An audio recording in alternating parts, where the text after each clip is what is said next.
సరదాగా కాసేపు చచ్చిపోమామా? ఈ క్వశ్చన్కి మీ ఆన్సర్ ఏంటో కామెంట్స్లో చెప్పండి. క్వశ్చన్ విన్నాక లైట్గా షాక్ కొట్టినట్టు అనిపించింది కదా? నాకే మైండ్ దొబ్బేసింది. పూర్తి క్వశ్చన్ వింటే నవ్వు వస్తుంది. సరదాగా కాసేపు చచ్చిపోమామా? మన క్లాసులో నీకోసం ఏ అమ్మాయి ఏడుస్తుందో చూద్దాం. ఓకే, ఏం మాట్లాడుతున్నావురా? నరాలు కట్ అయిపోయింది. నేను పోతే ఏడుస్తారో లేదో తెలియదు కానీ ఖచ్చితంగా ఒక సినారియో జరుగుతుంది. ఖచ్చితంగా.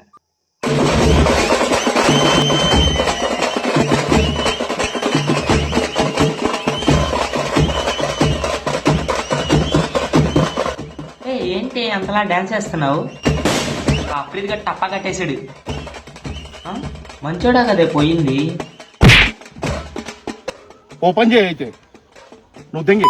ఇప్పుడు గుర్తుపెట్టుకోండి, నా పరువు నేనే తీసుకోబోతున్నా, మీరే చూడండి.